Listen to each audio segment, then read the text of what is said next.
내가 보기에는 이런 국정 운영은 대한민국 건국 이래 처음 있는 일이거든요. 예. 아하. 그렇게 해가지고서 내년 총선이 이겨지겠어요? 나는 대한민국 국민의 수준을 너무나 지금 무시하지 않나 이런 생각을 해요. 아하. 그런가요? 지금 우리가 흔히들 얘기를 해서 무슨 참 고도로 정보화 지식 정보화 사회라고 할 것 같으면 예. 우리나라 국민의 수준이 참 교육 수준이 대단히 높죠. 정보에 접할 수 있는 가능성이 굉장히 높은 이런 국민들을 가지고서 과연 이런 식의 국정 운영이 국민들로부터 납득이 되겠느냐 하는 건 내가 보기에는 굉장히 좀 서투른 짓이 아닌가 이렇게 봐요. 네, CBS 라디오 박정희 판승부 함께하고 계십니다. 지난주 윤석열 정부의 첫 개각이 있었습니다. 개각 인사에 대한 또 논란이 좀 계속되고 있는 가운데 여야는 서로를 국회 윤리위에 제소하면서 갈등하고 있는 이러한 극한의 정치 갈등 상황이기도 하죠. 자, 이러한 정치권 현재 상황 이분은 어떻게 보고 계실까요? 자, 김종인 전 비대위원장을 모셨습니다. 어서 오십시오, 위원장님. 네, 진 작가님과 김 소장님 인사 함께 나눠주실까요? 네, 안녕하세요. 안녕하세요. 안녕하십니까? 네. 자, 대통령이 이제 개각 후 신임 차관들에게 임명장을 어제 수여했는데 자, 대통령실 비서관 5분이 이제 차관으로 가지 않았습니까? 이 대통령 이번 개각 인사는 어떻게 보셨습니까, 위원장님? 다른 뭐 개각이라고 해봐야 뭐 장관 하나 바꾸는 거기 때문에 그 자체가 그렇게 큰 의미가 있다고 난 생각하지 않아요. 아하. 그런데 내가 좀 이번 소위 그 차관들 임명하는 그 과정이 보면은 과연 이런 식의 인사를 해도 정부가 정상적으로 운영될 것인가 하는 것에 대해서 상당히 회의를 갖고 있어요. 어떤 게 문제였을까요? 왜냐하면은 그 부처에 문제가 있으면은 최종적인 책임을 질 사람이 장관인데 장관은 그대로 놔두고 차관을 시켜서 대통령의 국정 철학을 갖다가 반영을 해라. 그러면 장관은 대통령 국정 철학과는 별로 관계가 없는 사람처럼 여겨지는 거 아니겠어요? 그렇죠. 그리고 이제 차관이 대통령의 직접적인 지시를 받고 업무를 한다고 그럴 것 같으면 그 밑에서 이르는 공무원들이 장관을 어떻게 생각하겠어요? 그렇죠. 저는 기본적으로 이 국정 운영이 물론 지금 윤 대통령의 인사 형태를 볼 것 같으면은 장관을 마땅히 시킬 만한 사람들을 발견하지 못해가지고. 예. 혹시라도 무슨 청문회가 시간이 오래 걸리고 이럴 테니까 쉬운 방법으로 차관을 시켜가지고서 일을 하겠다는 이런 생각을 하시는 것 같은데 예. 내가 보기에 근본적으로 그래가지고는 정부 기능이 정상적으로 운영이 될 수가 없어요. 그렇기 때문에 나는 이 차관이 대통령의 직접적인 지시를 받고 부처를 운영한다고 하는 그것이 실질적으로 제대로 기능을 발휘할 것이냐 굉장히 회의적입니다. 그 위원장님, 그 보면 차관들을 보내면서 했던 지시가 인사를 잘 해라. 그러니까 지금 1급, 2급 공무원들을 막 내보내거나 갈아치울 것 같은 움직임도 좀 보이고 있는데. 아니 그러니까 부처의 인사라는 것은 책임자가 장관인데 그렇죠. 네. 장관을 제쳐놓고 차관들 보고 그런 지시를 했다는 게 내가 보기엔 납득이 가지 않는 거죠. 왜 그럴까요? 근데 그렇게 하면 부처 공무원들은 좀 긴장을 하진 않을까요? 그러면 결국 가서 대통령이 장관을 신뢰하지 못한다는 그런 의미인데 그런 장관을 뭐로 둬요? 차관하실 분들 장관을 임명하면 되는 거 아닙니까? 이게 이제 결국 그렇게 되면 예. 뭐가 문제냐면은 예. 사실 국정 운영의 최고 단위가 어떻게 보면 국무회의지 않습니까? 장관들 다 모이고 국무총리까지 해서 대통령까지 참여하는 국무회의인데 국무회의가 무력화되고 사실상 대통령실에서 차관들을 통해 가지고 하게 되면은 내가 보기에는 이런 국정 운영은 대한민국 건국 이래 처음 있는 일이거든요. 예. 아하, 그렇군요. 근데 이렇게 1년 운영한 다음에 내년 총선에서 이기고 나서 장관을 임명하려고 하는 건 아닐까요? 그렇게 해가지고서 내년 총선이 이겨지겠어요? 나는 대한민국 국민의 수준을 너무나 지금 무시하지 않나 이런 생각을 해요. 아하, 그런가요? 지금 우리가 흔히들 얘기를 해서 무슨 참 고도로 정보화 지식 정보화 사회라고 할 것 같으면 예. 우리나라 국민의 수준이 참 교육 수준이 대단히 높죠. 정보에 접할 수 있는 가능성이 굉장히 높은 이런 국민들을 가지고서 과연 이런 식의 국정 운영이 국민들로부터 납득이 되겠느냐 하는 건 내가 보기에는 굉장히 좀 서투른 짓이 아닌가 이렇게 봐요. 근데 대통령은 내정도 외치도 자유민주주의 헌법 정신을 갖고 추진해야 된다. 헌법을 또 굉장히 강조하시는데 뭐 당연히 대한민국 헌법의 범위 내에서 모든 것이 이루어져야 되는 거 아니에요. 예. 그런데 특히 자유민주주의만 강조했다는 거는 대한민국 국민이 자유민주주의를 모르는 사람이 없어요. 그렇죠. 예. 예. 그리고 대한민국에서 소위 헌법 제1조에 대한민국은 민주공화국이다 해서 대한민국의 민주주의를 거부하는 세력이 나는 없다고 봐요. 그렇죠. 예. 그런데 그 말을 왜 뭐 때문에 그렇게 강조하시는지 나는 그건 잘 납득이가 잘 안 해.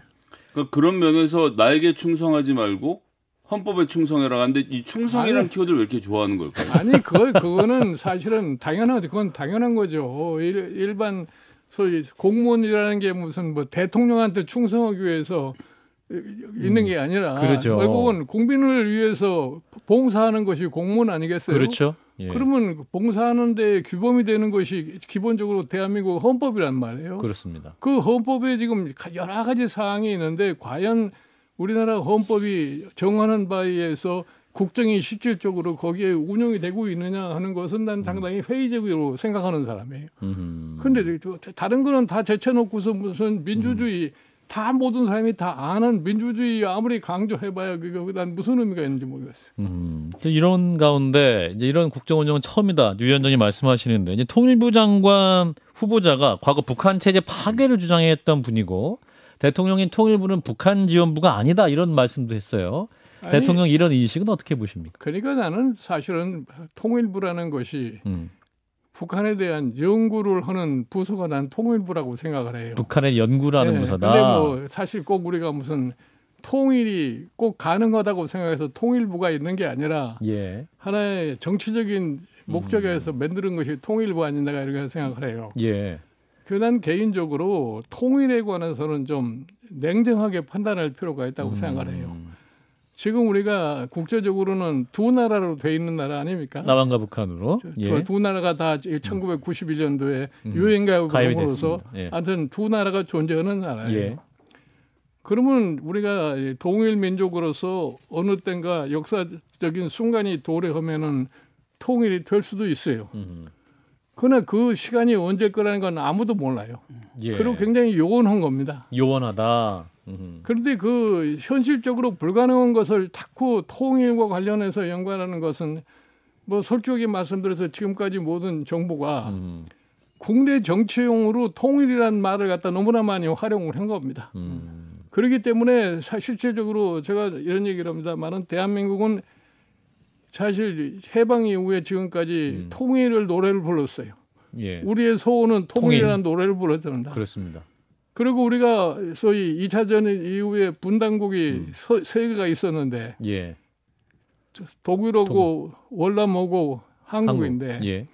월남은 무력으로 통일이 됐고 독일은 평화적으로 통일이 됐어요. 탈냉전 이후에. 예. 그래서 제가 독일에서 오랫동안 겪어봤지만 난 독일 사람들한테서 통일을 원한다는 얘기를 들어본 적이 없어요. 아, 네. 그러니까 통일 전에 이제 유학을 하셨던 그렇죠. 거니까. 그리고 예. 내가 사실은 1989년도 5월 달에 예. 내 독일에 잠깐 갔다가 독일의 그 정치인들하고 얘기를 하면서 예. 내가 보기에 네 나라 곧 통일될 것 같다 내가 그런 얘기를 한번 한 적이 있어요. 85년도에. 네, 89년 예. 5월 달에. 예.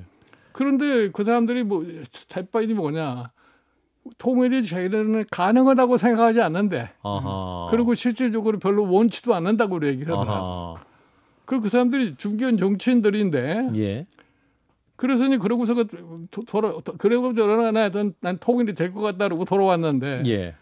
그해 11월 9일 날 백림 장벽이 무너졌어요. 예. 89년 12월에. 그래 내가 전화를 걸고서 야 이제 니네들 곧 통일이 되지 않느냐는데 예. 그때까지만 해도 통일이라고 하는 것에 대해서 상상을 못하는 거예요. 아하. 당시에 코울 수상 자체도 통일이라는 말을 하지를 못하고 쉽게 항을 발표하면서도 거기에 금방 통일이 되리라는 얘기를 하지도 않았어요. 내가 그해 12월 달에 빌리 브란트가 서울에 와서 일찍은 둘이서 점심을 먹으면서 예. 얘기를 해봐도 그 사람도 역시 통일에 대해서는 일체 어려운 방법도 안 하려고 하더라고요. 예? 그러니까 그 1989년도에 백림 장벽이 무너지고 그 다음에 90년 1월 2월까지만 해도 예. 통일이 될 거라고 생각하는 서독의 사람들이 별로 없었어요. 예. 그러다가 이제 갑작스럽게 동독의 변화가 일어나서. 생겨나고 이렇게 되니까 부랴부랴 서둘러 가지고서 결국은 그해 10월 3일 날 통일이 된 거 아닙니까? 예. 근데 기본적으로 이제 우리가 환상을 하기를 야 독일도 그런 식으로 해서 통일이 됐으니까 우리도 이렇게 통일되지 않겠느냐 생각하는 사람이 있는데 예. 실질적으로 독일의 통일이라고 하는 것은 소련이 경제적으로 무너져 버렸기 때문에 결국은 독일 통일이라는 것이 가능해진 거예요. 예. 이제 그 과정에서 독일 나름대로의 소위 꾸준히 언젠가 통일이 되면 어떻게 할 것인가를 갖다가 노력해온 건 사실이지만 그게 통일이 어떻게 계획해서 되는 게 절대로 아니에요. 예. 그래서 내가 이 1995년, 96년, 97년에 독일 통일 이후에 독일의 경제 상황을 내가 서베이를 위해서 한 3개월 동안 가서 연구를 하면서 당시에 그 통일과 관련돼서 주요 역할을 사람들을 내가 인터뷰를 한 20여 명 했어요. 독일. 예. 그때 함부르크 시장도 오고 SPD 사무총장 폰 도난이라는 사람이 날 보고 뭐라고 얘기했냐면 그 통일의 과정이 너무나 힘드니까 예. 당신네 나라는 그 길은 그런 기회가 와도 통일하지 말라고 나를 그러더라고요. 아, 독일 함부르크 시장이. 그래서 내가 아니 그런 계기가 되면은 무조건 할 수밖에 없는 거지. 예. 뭐 준비가 안 됐으니까 안 되겠다. 뭐 경제적인 능력이 안 되니까 안 되겠다. 이렇게 할 수 없지 않느냐. 그렇죠. 이런데 지금 사실 우리는 보면은 예. 우리나라의 통일을 놓고 이렇게 얘기를 할 적에 북한이 그러면 언제 망할 거냐. 내가 사실은 2016년도에 예. 북한이 4차 핵실험을 했을 적에 내가 그런 얘기를 했어요. 김정은이가 아무리 핵실험을 해도 핵이 체제를 보장은 못한다. 예. 그러니까 김정은이가 북한 백성을 갖다가 좀 배불리 먹이지 못할 것 같으면 결국은 무너진다. 그 체제는 무너질 수밖에 없다. 예를 들어서 뭐 소련이 핵이 모자라서 무너진 게 아니라 결국 가서 백성을 제대로 먹여 살릴 수 없이 경제가 무너지니까 무너져 버린 건 마찬가지다. 예. 그런데 제가 여기서 이제 늘 생각하는 것이 뭐냐면 북한이라는 이 나라는 중국과 밀접한 관계가 가지고 있어요. 예. 그런데 이제 오늘날 중국이 저와 같이 참 G2에 크게 성장한 관계에서 경제가 저렇게 유지가 되는 한은 내가 보기에 요원하다. 우리 통일이 짧은 시간에 이루어진다는 건 내가 거의 불가능하지 않나 이렇게. 근데 이런 가운데 이제 대통령이 또 이제 자유총연맹 행사장 연설을 할 때 그 종전 선언을 추진한 것은 반국가 세력이다. 사실상 또 전 정부를 겨냥한 것이 아니냐. 아니 그러니까 뭐 전 정부를 생각했든 안 했든 간에 중요한 거 아닙니까? 나는 우리나라의 역대 대통령이 다 비슷비슷해요. 그런 얘기를 하는 거는. 왜냐하면은 국내적인 정치 목적을 위해서 다 얘기를 하는 거예요. 지금 사실은 그 자유총연맹에 가서 한 얘기도 전 정권이 무슨 마치 반국가 세력인 양 이렇게 얘기를 하고 나중에는 전 정권을 향한 것이 아니다 이렇게 대통령실에서 또 번복하고 부정을 하는데 그 맥락을 보면은 전 정권을 지칭한 것만큼은 틀림이 없다고. 맞습니까? 네, 나도 그렇게 생각하는데. 정확히 해석해서 그런데 그거는 감사합니다. 뭐 대통령이 일단 뱉어버린 말이기 때문에 다시 주워 담을 수는 없는 거고 그런 식으로 해서 결국은 국민이 반으로 쪼개져 가지고서 있었을 적에 실질적으로 그게 국가 장래에 무슨 도움이 되느냐 하는 생각을 해요. 그렇죠. 근데 그냥 우리 국민이 극도로 지금 분열된 상황에 있는데 거기에 더 강조하는 그런 이제 계기를 만들어주지 않았나 생각합니다. 그러니까 위원장님께서 지금 방금 말씀 국내 정치를 위해서 그런 발언을 했다라고 말씀하시는데 그러면 윤석열 대통령의 생각은 이렇게 반으로 갈라놓는 게 현 정권 유지에도 도움이 되고 어떤 정국 운영에도 도움이 된다는 판단을 하신 걸까요? 아니 내가 보기에는 그렇게 분열된 상황에서 정치적으로 전혀 그렇게 도움이 되질 않습니다. 그렇죠. 이렇게 갈등 구조가 계속 가져되면은 결과적으로 사회적으로 불안 요소를 조성할 수밖에 없고 사회적으로 불안 요소를 조성하게 되면 뭐 경제도 별로 효과적으로 돌아갈 수가 없어요. 진 교수님. 또 반대편에서 또 민주당 윤영찬 의원이 또 윤석열 대통령 쿠데타를 통해서 대통령이 당선됐다. 또 그거는 그 윤영찬 의원이라는 사람이 너무 오버한 소리를 갖다 한 건데. 오버한 소리. 아니 윤석열 대통령이 국민의 투표에 의해서 민주적인 방식에서 대통령이 된 사람을 갖다가 투표 과정을 부정하는 말이죠. 쿠데타를 했다고 보는 건 그건 뭐 놀이상에 맞지 않는 얘기를 한 거죠. 또 한편으로는 민주노총이 지금 이제 2주 동안 총파업하겠다. 윤석열 정부 퇴진 요구까지 하면서 지금 극과 극으로 좀 대치하고 있는데 이건 좀 어떻게 보십니까? 나는 사실은 그 노조 문제라고 하는 것을 참 이렇게 좀 너무나 그 법률적인 측면만 가지고서 노조 문제를 다루다가 보니까 이런 현상까지 생기지 않았나 이런 얘기예요. 노조에 물론 소위 법에 위반되는 사항이 있으면 그건 법률적으로 다루면 되는 거지. 그러면서 전 노조를 갖다가 그냥 부정을 하는 식의 이런 얘기를 갖다 하면은 노조도 자연적으로 거기에 반응을 보일 수밖에 없는 거죠. 대통령이 근데 정치 파업, 불법 시위에 절대 굴복 안 하겠다. 오늘 또 오후에 이런 발표를 하셨는데 아니 이 뭐 자체가 그거는 맞는 틀린 말은 아닐 수 있는데 앞으로 그 진행이 어떻게 되느냐를 갖다가 생각을 해봐야 되는데 예. 지금 우리나라의 지금까지 이 노조를 갖다 대하는 방식 그게 정부가. 이제 민주화 이후에는 상당히 좀 완화되었습니다만 예. 과거에 대해 보면은 노조를 마치 불법 단체 비슷하게 하잖았어요. 예. 그렇게 해서 우리는 형식상의 노조는 있었을지 모르지만 그 노조의 기능을 갖다 할 수 없게 된 겁니다. 예. 그런데 오늘날에 우리나라의 지금 노조의 문제라는 건 어디서 생겨나느냐 하면 우리나라가 1981년 전까지는 과거의 노동법 노동조합법에 의해서 산별 노조가 돼 있었어요. 그렇습니다. 네. 그거를 81년에 노동법을 개정을 하면서 지금 직장 노조로 다 변경이 된 겁니다. 예. 그 당시에 노조를 개편할 적에 나하고 사실은 정경련하고 아주 정면 대립을 했어요. 아 위원장님과 그 정경련과 나는 사실은 이 산별 노조를 유지를 하고 기업 단위에는 노조가 있어서는 안 된다는 것을 개별 사업장에는 주장을 했어요. 노조가 있어서도 안 되고 노조 지부가 있어서도 안 되고 그리고 직장 내에서의 파업은 절대 안 된다 이렇게 얘기했어요. 그런데 그 당시에 정경련의 입장은 뭐냐면은 직장 노조를 해주면은 자기네들이 마음대로 노조를 갖다가 매니지할 수 있다고 이런 생각을 한 거예요. 사측의 힘으로. 그런데 이제 그게 그래서 이제 옥신각신 했는데. 그 총리실에서 그걸 조정을 한답시고 당시에 남조국 통구가 한 3개월 동안 우물우물 하더니 결국 가서 정경련 편을 들어가지고 오늘날 직장 노조가 되버렸어요. 그러니까 실질적으로 우리나라의 노조의 기본은 어디냐면 직장 노조에 있는 겁니다. 나머지 밖에 한국노총이나 뭐 민노총이나 이거는 하나의 그냥 회원들 모집해 가지고서 자기 세만 과시하는 사람들인데 그 사람들이 실질적으로 노조가 기본적으로 행사할 수 있는 권한이 뭐냐면 임금 투쟁인데 그렇습니다. 그런 것도 자기네들 소속안이 아니란 말이에요. 민노총에 직접 할 수는 없죠. 그러니까 이 사람들이 전부 다 정치 사회적인 문제를 가지고서 밖으로 튀어나오게 돼 있는 거란 말이에요. 그러니까 기본적으로 사실은 난 이렇게 생각을 해요. 지금 뭐 말이 3대 개혁 중에서 하나가 노동개혁 아닙니까? 그렇죠. 그렇기 때문에 노동개혁을 근본적으로 어떻게 할 거냐.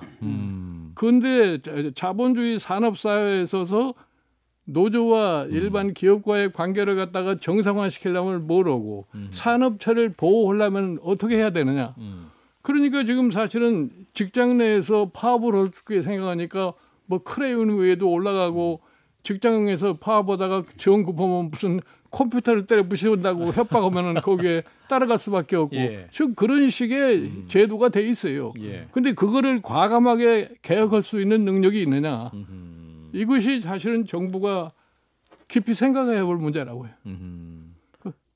피상적으로 노동개혁한다는 말을 무엇을 위해서 무엇을 달성하기 위해서 노동개혁을 한다고 보면 구체적인 안을 내놓아봐라 이게. 정책 대상과 목표가 전혀 보이지 않는 노동개혁 아니다라는 말씀인데. 세 가지 정도인 것 같아요. 일단은 건폭 그래가지고 이제 건설노조 그 중에서 일부 불법적인 일을 한 사람들 잡아내서 단속하는 거 하고 또 뭐 몇 가지가 더 있죠. 뭐 이런 식으로 해서 이렇게 그 일을 하고 있다는 티를 낸다라고 할거나 뭐 이런 것들. 예. 근데 이제 노조와 기업과의 관계는 서로 문제가 있는 거예요. 그렇죠. 어느 한쪽 일방만 잘못했다고 얘기를 할 수가 없어요. 예. 자, 이런 가운데 이제 윤 대통령은 사석에서 내년 총선 목표 의석수를 제시했다고 합니다. 170석. 170석 내년에 이제 목표다라고 대통령이 말씀하셨다고 하는데 현재 또 국정 지지율 상승세를 보셨을 때 위원장님 어떻게 판단하십니까? 그야 뭐 윤 대통령으로서는 희망사항이 그런 거죠. 예, 내가 사실은 뭐 2015년에 당시에 박근혜 대통령 때 예, 그 당시에 박근혜 대통령의 최측근을 얘기를 들어보면은 자기네가 180석을 달성할 거라고 얘기를 하는 거예요. 예. 그 180석 달성한다고 얘기를 하고 그 당시에 야당은 분열이 돼가지고 뭐 형편없이 지금 전망이 보이지 않고 이런 때니까 예. 그때 이제 그러니까 우리나라의 소위 특파원 이코노미스트 특파원이던 친구가 한국에 대해 책을 하나 썼는데. 예. 한국도 일본처럼 보수 정당이 장기 집권할 거라고는 이런 책을 썼어요. 아, 이코노미스트 기자, 영국 기자가. 그래서 내가 그 당시에 소위 우리나라의 진보 성향의 교수 한 분하고 언론인 출신으로 같이 저녁을 먹는데 그분들도 똑같은 생각이야. 한국의 기본적인 보수 세력이 세기 때문에 그럴 가능성이 농후하다고 그랬다. 내가 나 혼자서 대한민국의 민도로 봐서 나는 건 불가능하다고 내가 얘기를 했는데 그러고 나서 내가 이제 민주당 비대위원장으로 가가지고서 결국은 민주당이 일당이 되고 그렇죠. 이 여소야대 상황이 되어가지고 박근혜 정부가 실패를 할 수밖에 없게 되는 그런 상황이 되는데 그러니까 내가 보기에는 집권 여당이 항상 자만하면은 절대로 안 된다고 봐요. 자만하면 안 된다. 지금 실질적으로 지금 국민의힘이 하는 전반적인 정치 행위나 정부의 시책이나 여러 가지로 봤을 적에 내가 보기에 그렇게 유권자들이 그냥 긍정적으로 느끼는 게 별로 없는 상황에서 뭐 그렇게 자만스러운 모습을 보이면은 오히려 유권자의 반발만 날 수밖에 없다고 봐요. 지금 자만스러운 모습 보이고 있습니까? 국민의힘이? 아, 자만스럽군요. 근데 오늘 이제 IAEA에서 후쿠시마 원전 오염수 방류 국제 안전 기준에 부합한다. 이 발표가 오늘 오후에 방송 전에 나왔습니다. 이제 거의 방류 수순인 것 같아요, 사실은. 이러한 문제에 대한 국민의힘의 대응 자세, 정부의 대응 자세는 어떻게 평가하십니까, 위원장님? 나는 그렇게 생각을 해요. 어차피 일본 정부가 그 소위 말하는 그 물을 방류를 하는 거는 확고한 결정을 한 거 아니에요. 일본 정부 입장에서는. 어차피 일본 정부는 그걸 갖다가 방류할 수밖에 없는데 거기에 우리 정부가 그냥 가만히 있든지 하는 것이 좋지. 거기에 그렇죠. 자꾸 일본 정부를 옹호하는 것 같은 그런 얘기를 자꾸 할 것 같으면 내가 보기에는 국민 정서에는 그게 맞지 않지 않느냐 이런 얘기. 근데 옹호하는 듯한 이야기를 자꾸 하는 이유가 따로 있을까요? 일본과의 관계를 더 좋게 하려고 하는 건가요? 아니면 어떤 의도가 있는지 나는 뭐 그렇다고 해서 일본하고 관계가 특별히 돈독해질수라고 생각하지 않아요. 네, 그런데 왜 그러는 걸까요? 정말 그냥 아니 그러니까 나도 그걸 잘 이해를 못 하겠어.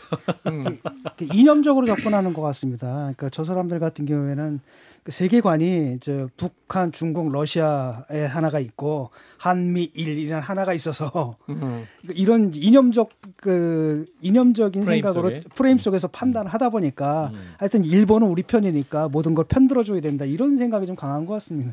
그거고 국민 정서도 좀 고려를 해야지 정치하시는 분들이면은. 정치하시는 분들이면. 근데 지금 국민의힘에서 그 노량진 수산시장 가가지고 그 횟집 먹방을 하는가 하면 그 수조에 물을 또 김영선 의원님은 7번 막 떠 드시고 막 이러면서 굉장히 민주당은 야 이거 기괴하다 이렇게 비판하고 있지 않습니까?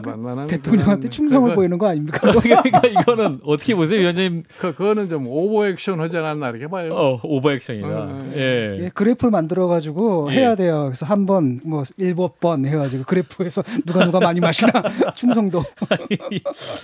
자 이런 상황에서 이제 어떤 김진표 국회의장이 오늘 취임 1주년 기자간담회를 했는데 그 선거법 협상 착수하기로 합의를 했고 6월 말부터 하기로 했다. 그래서 내년 총선 앞두고 또 정치 개혁을 할 수 있는 가능성이 좀 있다라는 또 말씀하셨는데 위원장님은 여전히 부정적인 말은 그렇게 하는 거죠.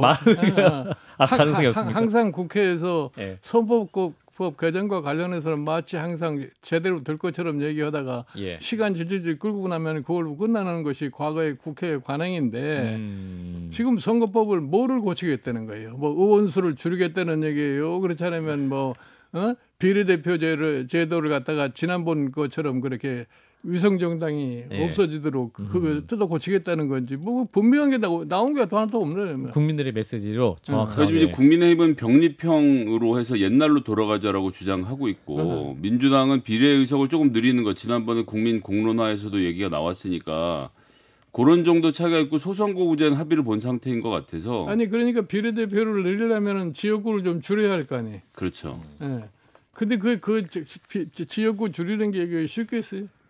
그럼 결국은 지금 이런 정도 상태로 머물게 된다면 제3당에 미치는 영향은 어떨까요? 내가 보기에는 제3당은 지금 현재 선거법을 전제로 해서 하는 거기 때문에 예. 뭐 선거법이 고쳐져서 제3당이 나온다고는 생각하지 않아요. 지금 사실은 뭐 두 당이 그동안에 한 일을 국민들이 너무 잘 안다고. 국민들이 두 당이 지금 우리나라가 당면하고 있는 여러 가지 문제를 갖다가 제대로 해결하려고 노력도 안 해본 적 했고 뭐 그 시도도 안 하고 이러기 때문에 예. 그러니까 제3당은 지금 국민에게 묻는 거죠. 이런 식의 정치를 계속해서 끌고 갈 거냐. 그렇지 않으면 새로운 정치 세력을 국회에 투입을 해가지고서 바꿔야 된다. 이 변경을 갖다 가져올 거냐. 이거는 국민의 몫이라고 생각을 해요. 그런데 흔히 얘기해서 제3당이 무슨 뭐 대통령감이 있느냐, 예. 뭐 현역 의원이 있느냐. 예. 나는 그거는 별로 문제가 될 거라고 생각하지 않아요. 아, 그렇군요. 네. 어떤 국민에게 어떤 아젠다를 내느냐, 질문을 제대로 그렇죠. 던진다면. 그러니까 지금 현재 우리가 당면하고 있는 여러 가지 문제를 아젠다로 제시를 하고서 우리는 이걸 이런 방법으로 해소하려고 한다. 그래서 그것이 국민에게 받아들여지면 되는 거고 그렇지 않으면 안 되는 거지. 예. 그렇군요. 금태섭 의원이 그래서 이제 창당 준비물 성찰과 모색 주체로 광주에서 첫 지역 토론회를 열었습니다. 이 자리에서 이제 호남을 기점으로 내년 총선에서 한 30석 획득 가능하다. 이렇게 또 말씀을 했네요. 위원장님은 또 어떤 의미에서 도움을 또 주시고 싶은 마음도 있으시니까. 뭐 나는 내가 특별하게 도움을 주는 건 없고. 아, 그러세요? 내가 무슨 뭐 거기 지금 내가 무슨 특별한 정치적인 목적 의식이 없는 사람이 내가 무슨 새로 만드는 정당에 거기 직접 개입하거나 하나 그런 생각이 별도로 없어요. 예, 예, 그렇군요. 지금 보니까 금태섭 의원 포함해서 정의당의 박원석 의원도 합류하는 것 같은 모양새가 좀 취해지고 있고. 정태근 전 의원. 예, 국민의힘에서는 정태근 전 의원도 넘어오고 또 한쪽에서는 계속 들리는 얘기 이제 정의당의 1번, 2번이었던 류호정 장혜영 의원도 금태섭 의원 신당 쪽에 함께 합류하고자 한다라는 이건 뭐 아직은 소문에 불과하긴 합니다만 이런 식으로 좀 움직임들이 만들어지고 있는데 이게 지금보다 더 큰 움직임으로 커질 거라고 좀 보십니까? 네, 내가 보기에 이제 금태섭 의원이 지금서부터 얼마만큼 노력을 경주를 해서 사람들을 갖다가 규합하느냐에 달려 있는데. 예. 지금 내가 보기에는 그래도 어느 정도 나는 성공 가능성이 나는 있다고 생각을 해요. 지금 이 상황이 예를 들어서 불란세 마크롱이 처음 출발을 했을 적에 그 사람이 뭐 저렇게 성공할 거라고 생각한 사람은 아무도 없어요. 대통령까지 됐습니다. 40대. 그리고 당시에 저 불란서 사회당이나 이 보수당이나 할 것 없이 웃기는 짓 하지 말아라 하는 이런 식으로 했는데 마크롱에 대해서. 네, 그래 그 사이에 처음에 그 악마시라고 하는 이 당을 만들어 가지고서 새로운 인물 각 직종별로 새로운 사람들을 규합을 해가지고 시작을 하니까 결국 가서 두 당이 무너져버리는 그런 형태를 가져온 거 아닙니까? 거대 양당이 무너지고. 이 여건을 보면은. 당시에 이 드골이 58년에 출연을 해가지고서 건대불란세의 기초를 만들고 69년도에 불병에서 이렇게 물러나지 않았어요. 그 이후에 보수당, 사회당 이렇게 교대가 하면서 했는데 드골이 만들어 놓은 그 상황에서 더 이상 진척을 못했어요. 예? 그러니까 불란서 공인도 답답해하는 거죠.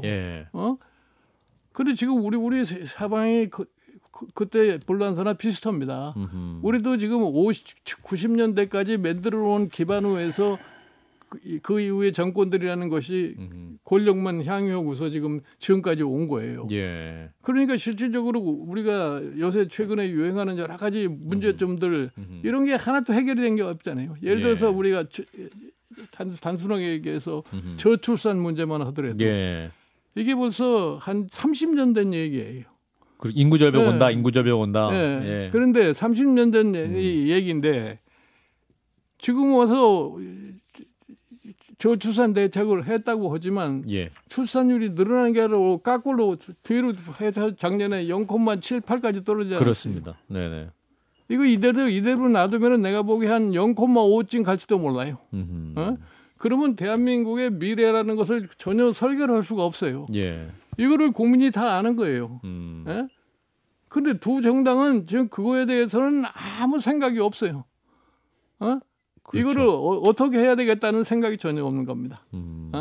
그래서 제가 이제 우리 이웃 국가인 일본을 예를 들어서 보면 일본이 70년대 말에 이미 초고령화 사회 저출산 나라로 변경이 됐는데 일본 정치인이 그걸 제일 모르는 거예요.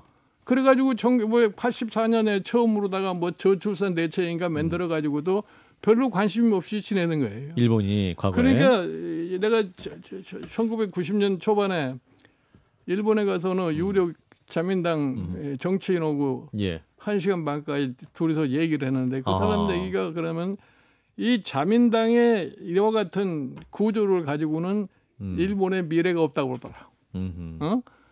그 이후에 일본은 잃어버린 30년을 지금 겪고 있는 거예요. 그런데 우리는 지금 이 문제가 심각한이라고 하는데 그 심각성 자체를 인식을 못하고 있는 거예요.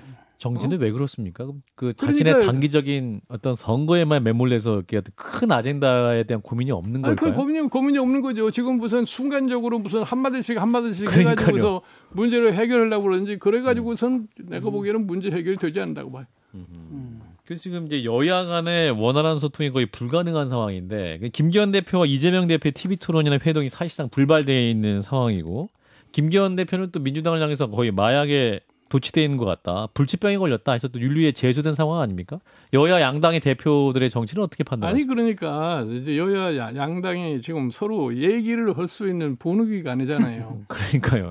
서로 공격만 하고 있어요. 그런 상황에 있기 때문에 그래가지고서 무슨 이 합의를 할 수 있는 분위기 자체가 형성이 안 되기 때문에 그러니까 아무 일도 안 되는 거예요. 연말까지는 아무것도 안 되는. 연말까지는 안 되고 내년 총선까지는 아무것도 안 해요. 그럼 뭐 이건 국민만 불쌍한 거 아닙니까? 이건 국민. 나는 사실은 이게 뭐 기본적으로 이 대통령제에 대해 모순이 지금 극단적으로 드러나고 있는 상황인데 그 문제에 대해서 무슨 어떻게 해결 방안이 나올 수 있겠어요? 그러니까 지금 뭐 국회에서 뭐 선거법 개정 어떻게 얘기를 하지만 본질적인 문제는 우리나라의 헌법 개정을 안 하고서는 지금 현재의 상황을 해결할 길이 방법이 없다. 근데 위원장님 말씀도 저도 뭐 수긍이 다 되는데 예를 들어서 지금 대통령제가 가지고 있는 권한이 있었지만 지금까지 역대 대통령이 쓰지 않았던 권한까지 현재 대통령은 다 사용을 하면서 야당도 노조도 하여튼 많은 사람들을 적으로 만들고 있는 것 같아서 내가 보기에는 모든 권한을 다 사용하더라도 그게 어느 한계가 있지 그걸로다가 성취할 수 있다고 생각하면 그건 착각이에요. 그러니까 지금 현재 윤석열 대통령의 생각은 내가 대통령이면은 대통령에게 주어진 권한을 가지고서 내 마음대로 뭘 다 할 수 있다 이렇게 생각하는 건데 그 한계가 어디냐면은 국민이 따라주느냐 안 따라주느냐 거기에 달려 있는 거예요.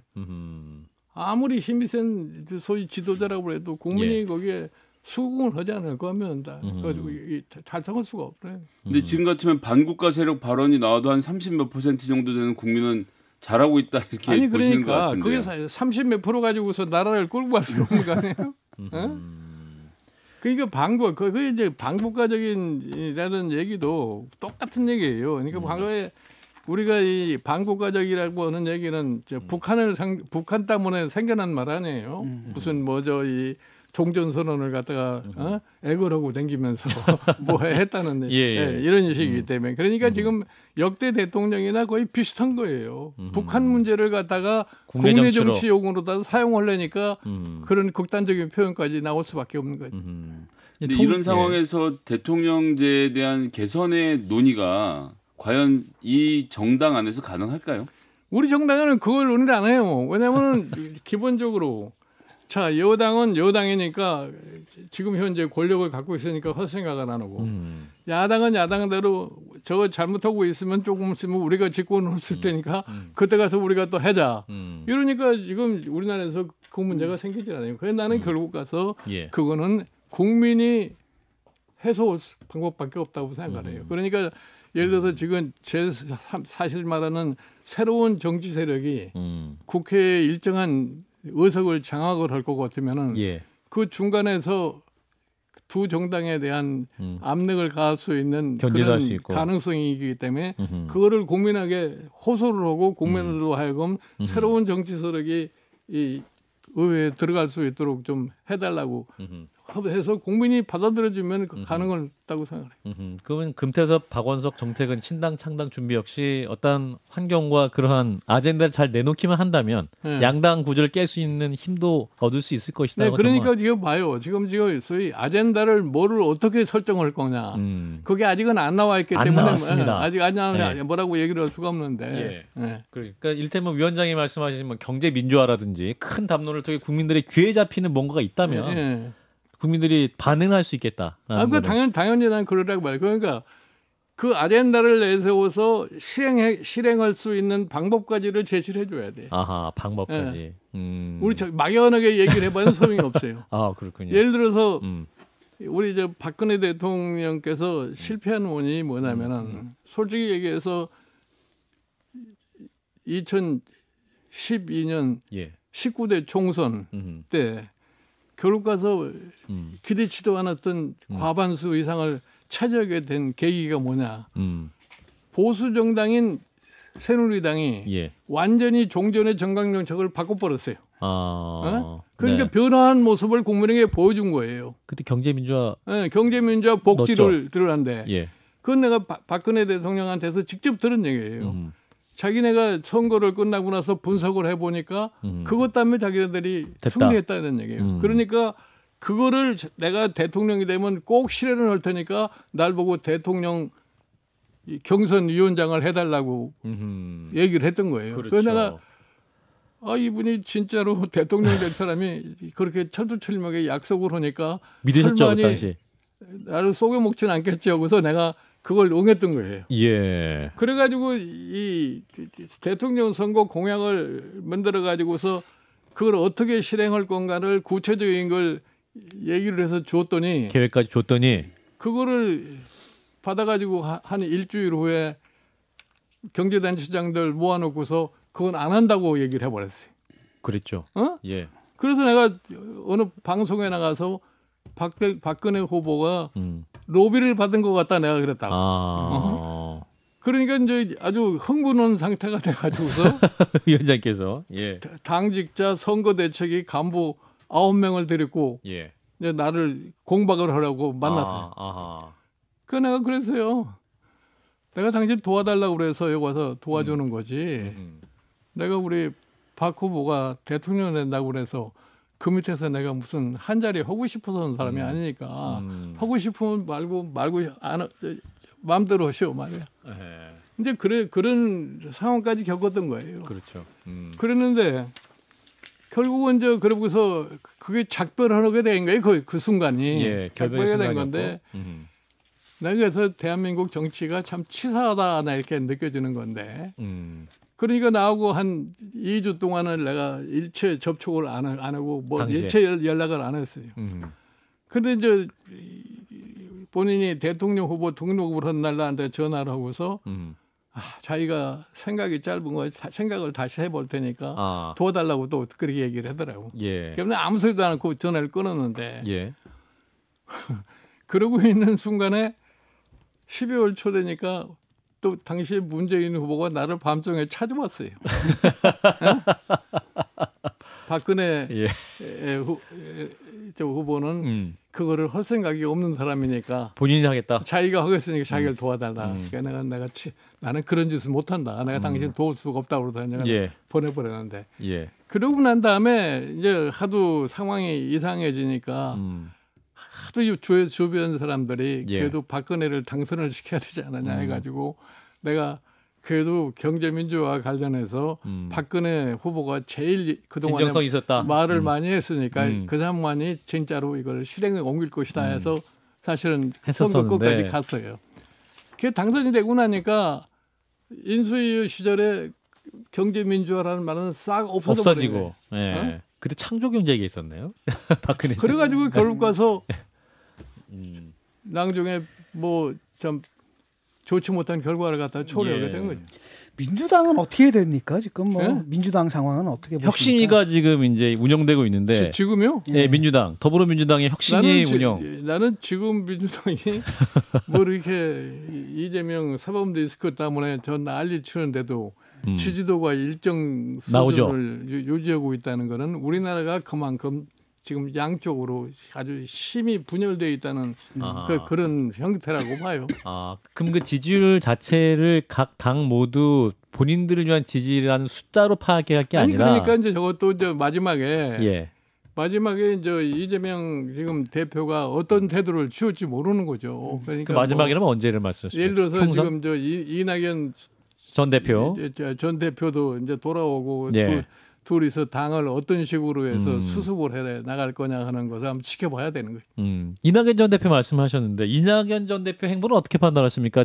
귀국하자마자 뭐 대통령도 비판하고 있고 그러니까 민주당에 대해서 도덕성과 민주주의 이걸 다시 이제 화백화해야 된다 이렇게 말씀하셨는데 두 분이 갈등 없이 좀 갈 수 있을까요? 아니 뭐 당내 민주화를 갖다 좀 해야 되겠다는 그런 뜻 아니겠어요? 당내 민주화다. 그 정도 비판할 수 있는 비판입니까? 내가 보기에는 뭐. 자기네들 나름대로의 무슨 화합점을 찾든지 그렇지 않으면 쪼개져 버리든지 둘 중에 하나 되겠죠. 현재로서 가능성이 어느 게 높으십니까? 높다고 보십니까? 내가 보기에는 완전히 쪼개지지는 않을 거예요. 완전히 쪼개지지는 않을 것이다. 그럼 이 상태에서 좀 긴장 관계 속에서 좀 길을 찾을 가능성이 많다라는. 뭐 어느 정도의 타협점이 나오겠죠. 근데 이제 위원장님 이제 비대위 전문이시고 이제 죽어가는 정당 살리시는 전문가 아니십니까? 근데 민주당에 지금 이제 당 살리겠다고 이제 혁신위 활동을 하고 있는데 첫 번째가 이제 불체포 특권 포기하겠다. 두 번째가 이제 뭐였습니까? 그 어떤 꼼수 탈당 방지하겠다. 요거 두 가지를 지금 이제 혁신위가 민주당에서 내놨는데 요런 아젠다 내놓는 혁신위 활동 어떻게 평가하시고 국민들의 귀에 좀 잡힐까요? 내가 보기에는 무슨 뭐 지금 혁신위원회에서 당을 어떻게 만들어가겠다가는 구체적인 아이디어가 없어요. 민주당 혁신위가 지금 내놓는다는 게 뭐 국회의원 무슨 불체포 특권을 포기하자 하는 이런 얘기인데 나는 그 국회의원 불체포 특권이라고 하는 것도 왜 헌법상에 불체포 특권을 갖다가 도입하게 되느냐. 그 정신에 대해서. 그 본질을 좀 제대로 알아야지. 지금 우리나라에 지금 현재 국회의원 불체포 특권이라는 것은 무슨 부정을 저지르는 사람들을 잡아가지 못하기 때문에 그런 얘기인데 원래 본질은 그게 아니었다. 그거와는 관계가 없는 거 아니에요. 그러니까 저는 의회의 기능을 정상화하는 데서 소위 권력자의 횡포를 방지하기 위해서 그 만들어 놓은 건데 그걸 맹목적으로 그냥 막 없애버리자 하는 그것도 역시는 헌법 정신에 맞지 않는 소리라니. 그러니까 너무 좀 실외에 떠밀려가지고 다 없애겠다. 그런 거죠. 국민의힘에서 또 없애자 다 서명하자 또 이렇게 김기현 대표님이 말하고 계시는데. 제도적으로 없애려면 개헌을 해야 되는 거 아니에요? 불체포 특권 안 하겠다. 이게 막 서명까지 하자 이런 상황이긴 한데. 지금 양당이 다 놓치고 있는 혁신은 뭘까요? 그 위원장님 보시기에는. 아니 지금 기본적으로는 우리 국민이 어떤 상황에 처해 있는가를 갖다 알아야 되잖아요. 어떤 상황? 이 양극화가 심화돼 가지고서 지금 솔직히 얘기해서 이 지난 코로나 이후에 3년 동안 코로나를 겪으면서 이 불행해진 사람이 너무 많아요. 경제적으로 그러니까 패자가 많이 양성이 돼 있는데 그것에 대해서 지금 정부는 별로 그렇게 대책이 없어요. 그냥 각자 도생해라 하는 이런 식밖에 없어요. 근데 지금 양당이 그런 문제에 대해서 구체적으로 뭐를 어떻게 해야 되겠다는 얘기를 하는 사람이 별로 없어요. 그러니까 내가 보기에 이 정당이 내가 두 당을 다 겪어봤지만 예. 거기에 우리 의원님들이라는 게 전부 다 당선이 되면 초선 때는 어떻게 하면 재선될 거냐, 또 재선되면 어떻게 하면 삼선될 거냐, 그거에만 혈안이 돼 있지. 예를 들어서 거기에서 내가 이 나라를 어떻게 끌고 가야 되겠다 하는 내가 지도자로서의 꿈을 한번 실현해보고 있다. 그런 사람을 찾아보기가 참 힘들어요. 그러니까 지금 우리나라의 대통령 후보라는 사람들이 전부 엉뚱하게 해서 국회의원 경험 없는 양당. 국회에서 지도자감이 제대로 양성이 안 되는 거죠. 그래가지고는 정치가 발전할 수가 없다고 봐요, 기본적으로. 현 소선구제의 한계까지도 좀 말씀을 해주셨는데, 자, 그래서 지금 이제 오랜만에 또 위원장님 나오셨으니까 이 우리 경제 상황을 또 어떻게 보시는지 또 많은 분들이 궁금하실 것 같습니다. 이제 보면 18개월 만에 무역 수지 흑자다. 뭐 이렇게 또 이런 발표가 나오고 있는데. 아니 근데 뭐 지금 처음으로 무역 수지가 뭐 몇 달 만, 십몇 개월 만에 처음으로 18개월 만에 됐다고 그러는데 오늘 발표한 거 보니까 경제 성장률을 갖다 1.4로다가 내려다 놨더라고요. 예. 그리고 대부분은 우리가 사실은 참 가장 낮은 경제 성장률로 가는 거예요. 어떤 의미에서 보면은 우리가 일본이나 미국보다도 금년에 경제 성장률이 낮을 수가 거죠. 있어요. 과연 14%는 1.4%는 달성될 건가 하는 것도 좀 회의적이라고. 예? 그러니까 지금 보면은 이런 상황에서도 정부의 기능이 뭐라고 하는 것에 대한 인식이 안 되어 있는 거예요. 자, 최근에 들어볼 것 같으면은 지금 1사분기까지 우리 세수가 한 36조 가까이가 덜 들어온 거 아닙니까? 결손이죠. 예. 세수가 덜 들어오니까 세출을 줄일 수밖에 없잖아요. 그렇습니다. 그 세출을 줄이면 그만큼 정부가 감당해야 할 역할을 못 하는 거 아니겠어요? 맞습니다. 그러면 그것이 경제에 어떻게 영향을 미친다는 것도 생각해야 할 거 아니에요? 예. 그런데 정부가 지금 근대 민주국가를 경영하는 나라에서 정부가 부채를 좀 썼다고 해서 그 자체가 무슨 큰 문제가 되는 양 생각하는 거예요. 재정준칙. 내가 깜짝 놀라는 게 뭐냐면은 정부가 부채를 쓰면은 미래 세대를 착취한다는 얘기를 갖다가 공공연히 하는 거예요. 기재부에서 많이 하고 있습니다. 나는 그 경제 전문가라는 사람들이 경제 관료로 오래 했다는 사람들이 그런 소리를 한다는 걸 사실 상상하기 어려워요. 재정이 부족할 것 같으면은 부채를 쓸 수밖에 없고 부채가 반드시 나쁜 것만은 아니라고. 예. 국가 운영을 위해서 경제를 뒷받침하기 위해서도 필요할 수도 있고 미래에 대한 투자를 하기 위해서도 필요한 거란 말이에요. 예. 그게 그 부채라고 하는 것이 결국 가서 뭐 소비적이고 낭비라고만 이렇게 판단하면 안 되는 거예요. 아니 사회가 불안정해서 정부가 그 사회 안정을 갖다가 꾀하기 위해서 부채를 쓰면은 그 자체가 사실은 사회 안정을 기하고 그 자체가 경제 성장에 도움을 주는 것이지. 그 자체를 갖다가 맹목적으로 미래 세대에 대한 착취라고 생각하면 그건 기본적으로 근대 국가의 재정 운영을 이해를 못하는 사람들이에요. 이제 그런 점에서 지금 가계부채 문제가 많이 나오고 있고 코로나 때문에 한계상 몰리고. 가계부채가 세계에서 우리가 제 1등이에요. GDP 대비 100%가 넘은 게 우리나라의 가계부채이기 때문에. 그러면 가계부채가 왜 많이 늘어났겠느냐. 저소득 계층이 살기 위해서 부채를 질 수밖에 없는 거예요. 빚을 진 거죠. 예. 그러니까 실질적으로 정부가 자꾸 긴축을 해가면은 민간 부분이 부채가 늘어날 수밖에 없어요. 네? 그게 뭐 상식인데 그 상식을 인정을 안 하는 사람들인데. 추경호 경제부총리는 추경 없다 또 이미 못 받고 있는데 지난번에 이제 위원장님 나오셨을 때는 과감하게 재정 정책 해야 된다 이렇게 또 그러니까 하셨는데 안 하는데요 이분들은. 아니 그러니까 그거는 내가 보기에는 신앙인가요? 지금 우리나라가 왜 그러냐면 우리나라가 재정을 제대로 운영할 수 있는 능력이 없어요 우리 정부가. 지금 우리가 과거서부터 우리가 재정이 굉장히 규모가 작았고 그러니까 결국 와서 모든 거를 금융에 의존해 가지고서 경제 발전을 해온 거란 말이에요. 그러니까 너무 지나치게 금융에 의존하다가 정부의 기능으로 해야 할 거를 전부 금융에 떠맡았다네. 그래서 IMF 사태 이후에 전통적인 우리나라 은행이 다 망해버린 겁니다. 부실이 돼가지고서. 근데 그러니까 지금 현재 지금처럼 제가 보기에는 이런 얘기가 정치적으로 오래 못 갈 거예요. 내가 보기에 금년 가을쯤 가면은 또 한번 방향이 전환이 될 수밖에 없거든요. 재정 정책에 대해서 선거 앞두고서 풀 수밖에 없다. 그렇지 않으면은 뭐 어떡할 거예요. 말이 그렇지 무슨 뭐 선거에 지는 한이 있어도 나는 저희 긴축재정을 하겠다 하는 이거는 난 정치적인 상식에 맞지 않는 소리라고. 홍 총리는 지금 총선 때문에 국회의원들 도적대 나서도 예산을 뺏어갈 거기 때문에 추경 예산 할 수 없다는 입장이시는데요. 아니 그러니까 지금 벌써 갑자기 지금 예산을 내년도 예산을 재편성을 하고 얘기를 하지 않았어요. 그렇죠. 그런데 지금 보면은 그 금년 경기도 별로 안 좋고 내년 경기도 그렇게 전망이 썩 좋지도 않은데 지금 사실은 처음에는 상저하고에다가 최근에 미국 경기도 지금 내려가는 이런 추세에 있어요. 그러니까 지금 일단 수출에서 뭐 흑자가 났다고 그러지만 앞으로 수출 전망이 어떻게 될지도 몰라요. 그리고 처음에 이 사람들이 계획하기에는 중국이 리오프닝을 해가지고서 최소한도 하반기에는 중국 경제가 상당히 높아갈 건데 중국 경제도 지금 사실은 굉장히 좀 어려운 그런 형편에 놓여 있어요. 그러니까 지금 하반기에 우리가 뭐 수출이 크게 늘 거다 하는 이것도 기대하기도 힘들 거예요. 그러니까 이제 이 사실은 정치인은 어려운 상황이 눈앞에 닥쳐야만이 터득을 하는 거니까 이제 금년 가을쯤 가서 경제가 잘 풀리지 않을 것 같으면은 결국 가서 확장 재정할 것이다. 확장으로 갈 수밖에 없을 거예요. 그게 우리 과거에 항상 그런 거예요. 우리 이 김대중 정부 때도 그랬고 과거에 뭐 이 60, 80년대도 똑같은 거죠. 아주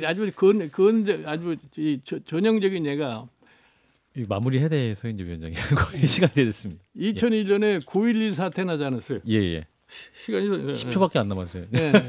9.11 사태가 나니까 그냥 뜬금없이 자 세계 경제가 불황에 빠진다. 여기까지. 그러니까 우리는 빨리 경기 부양을 해야 되겠다.